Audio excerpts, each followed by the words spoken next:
Yes, ladies and gentlemen, you are not fooled. I am nowhere to be found. You are facing Faceless Troy Yeager today. It is your boy, Troy Yeager. I already said it, but you guys get the gist. You know what I'm saying? No, this is a very new approach that I'm taking right now. This is the first time ever that I'm recording. Actually, not the first time ever. You guys probably know I'm a member of Stomp. This is probably my second time doing it. I did this when it was very much of a emergency basis, but today I felt like doing this because I need to take a new vast approach. You know what I'm saying? I need to rack up some views, you know what I'm saying? Some subscribers, if you will. Hopefully this might be, I don't know if it could be better. I'm not sure, but hey, we're going to test it out. You know what I'm saying? But today we need to talk about something very, very, very important. And it is coming. I don't even have the words, man. I'm mumbling through my words. Crown Jewel just happened. It aired to, what is it? Yesterday, Saturday. Thankfully, you know what I'm saying? We live in thankfully Crown Jewel aired at the same time as, what is it? Around 2 or 3 in the afternoon, you know what I'm saying? I wasn't home by then, but I did get in time to go watch the event. I must say, excellent show all around. Each of the matches, they delivered. I'm not gonna lie to you. Roman Reigns versus Bronson Reed, the Australian street fight. Bronson Reed becoming the second man ever to beat Roman Reigns. That is insane to even think about. Also, another fact that I learned that this guy in the last 3 years has defeated both of Kazuchika Okada and Roman Reigns. That is insane to think about. But there's also Tiffany Stratton versus Stephanie Verker. Also great match, you know what I'm saying? Good stuff. But Tiffany Stratton being a little green in that match, particularly. But Stephanie Verker deserves to win that match. Obviously, man, she has done a tremendous job this year alone. 4 titles in the last 8 months, I believe. What is it? Cody Rhodes versus Asuka and Kairi Sane versus Rhea and Io Sky. Great tag team match. The main event was also an absolute classic between these two, even though the finish fest was just absolutely just haywire. But today, I'm not actually going to focus on all that. I'm going to be talking about one match in particular. And I think you guys obviously know which match I'm talking about. Yes, ladies and gentlemen, I'm talking about the final meetup, the final clash, the final chapter. It makes me tear up to even think about it. John Cena versus AJ Styles. Now... What can I say? I mean, it's even explained on X. This is probably the greatest Unk match of all time. These two are a combined 80 years old, and they're out there just delivering 5-star matches like it's nothing. I do not care for Dave Meltzer's to score off this, man. It could be 4 to him and all that stuff, but this right here, I'm sorry, this was 5 stars to me, man. Heck, I might even say 6 stars. This match was a love letter to pro wrestling, and it's something I just never in my entire life thought was possible with this retirement tour and how it went. John Cena's retirement tour was supposed to be filled with nostalgia moments, of course, yes. I mean, it is a retirement tour, he needed to go back, but at the same time, further elevate stories, make new stars. What we got instead was just a very sloppy mess at the start, but towards like half of the end, excluding WrestlePalooza and Brock Lesnar. I'm not gonna lie to you, I don't need that shit. This match was absolutely phenomenal, all puns intended. This was absolutely amazing. I kid you not, there are very few times where I cried. Those few times was when The Undertaker retired, was when Cody finished his story. What else? I mean, there's just so much, man.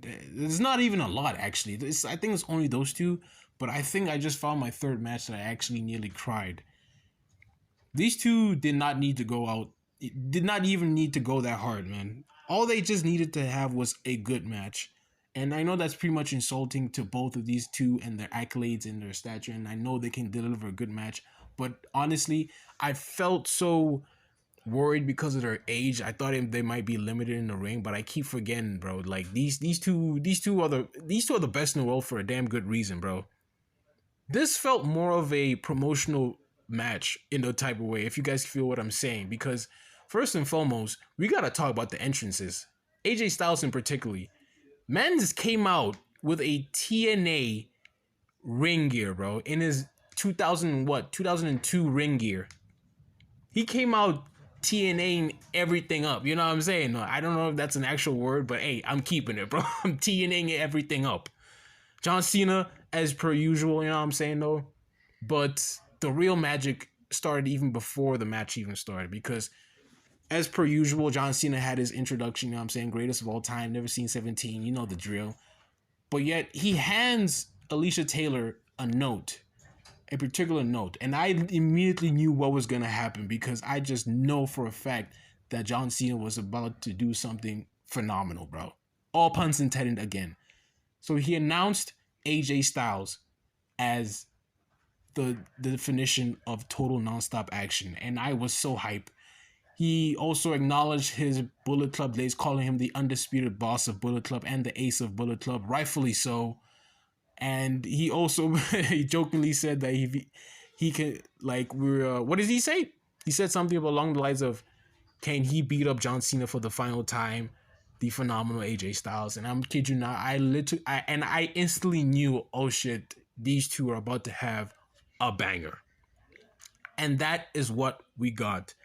This was a pro wrestling match and a tribute match rolled into one. I could not believe these two going all ham on that. And the reason why I say tribute match was because these two were using their greatest rivals' finishing maneuvers to try to take each other out. I'm gonna try to list them as best as I possibly can. Starting with John Cena. John Cena hit The Miz hit AJ Styles with The Miz's skull crushing finale. Miz, if you're watching this, that's all you're gonna get, bro. I'm sorry. That match is not gonna happen, bro. I'm sorry. It's not gonna happen. Rusev's Accolade. Chris Jericho's Walls of Jericho, but that looked more like a lion tamer, bro. If you guys know the lion tamer, it's absolutely a much more deadlier version of the Walls of Jericho. We got an RKO, bro. Shout out to the GOAT, Randy Orton. We had a vintage DDT from Randy Orton's one of Randy Orton's maneuvers. I'm rambling over the place, man, because this match was insane. We also almost had like a punt kick from one of Randy Orton's playbook. The crowd itself, I kid you not, fam. The crowd itself deserves all the praise, man, because they really amped up everything in this match, bro. And no wonder why this match worked out so incredibly well, because Australia knows what's up, man. So they were asking for a 619 from John Cena, and he nearly delivered it, bro. And people were hyped, but yet into AJ Styles being a stinker, you know what I'm saying, though. Shout out to the GOAT. He denied it. But I feel like the most beautiful moment, in that match, it is entirely, was when John Cena delivered the Sister Abigail to AJ Styles. And I kid you not, bro, I nearly started tearing up bad, fam. It was insane.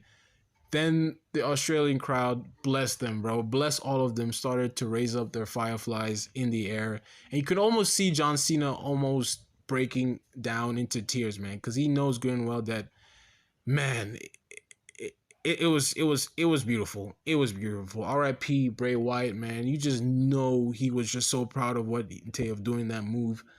And towards the end of the match, man, we also had one of the final tributes. AJ Styles, I'm gonna call out AJ Styles as well. AJ Styles out here pulling out his TNA, his own greatest rivals back at TNA, the Coquina Clutch from Samoa Joe, the Fade to Black by Frankie Kazarian, the there's just so many, bro. I can't even list them out. It's like, the Falling Angels by Christopher Daniels. Sting's Scorpion Death Drop, and he also had to pull out WWE move by Shawn Michaels, you know, Sweet Chin Music, you know, shout out to the Heartbreak Kid, you know what I'm saying, though. But other than that, it was just absolutely beautiful. Then everything ended off when John Cena hit AJ Styles with a choke slam. Shout out to Big Show, you know what I'm saying. A lot of people say that it was Big Show. I mean, The Undertaker's choke slam. I mean, the Big Show also used the choke slam. But to end the match off, John Cena had to end it off with the Tombstone Pile Driver by The Undertaker. As you guys probably know, The Undertaker was the one who welcomed John Cena into the doors of WWE back then, back in 2002 when I was born. Jeez Louise, man, what a long ass time. And finishes off with the AA for the 1-2-3. And John Cena secures his 100th PLE victory, being second of all time behind The Undertaker with 107. This match was absolutely incredible. And the poetic part of the end, like of the post match, was it. This entire rivalry started with a handshake, and it ended with a handshake when John Cena extended his hand out to AJ Styles. They hugged it out, and man, I kid you not, I was just in at all with just how incredible this match was.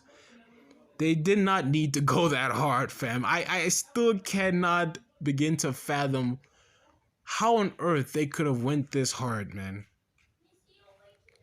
It just makes me proud as a wrestling fan as a whole, and this is the reason. This is one of the reasons why we all fell in love with pro wrestling, man. Like, not this whole thing of being obsessed with money.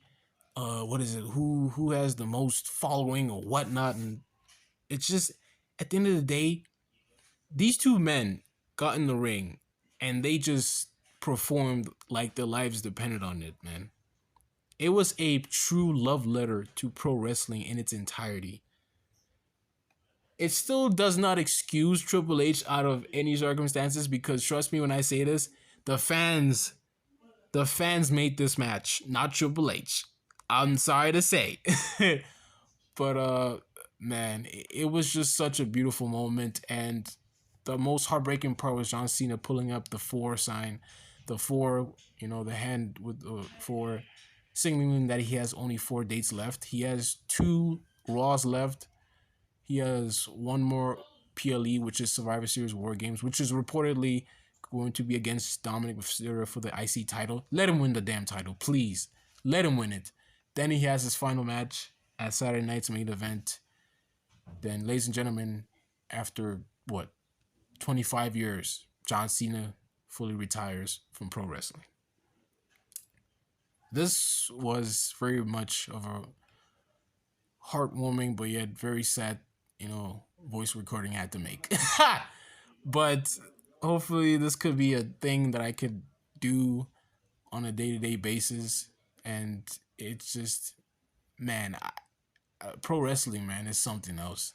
It could get you very much into every emotion possible, man. And I'm so proud to have fall in love with this sport, man, with this beautiful art form known as pro wrestling. And if you guys like the video, you know what I'm saying, man, I don't even know how to end this off, man. It's man, great stuff, man. Great stuff. 5 stars all around for them, man. They both deserve their retirement, man. They truly deserve it, man. They have been the aces of their company for decades, and it's sad to see them go, but hey, we have to be happy that it happened.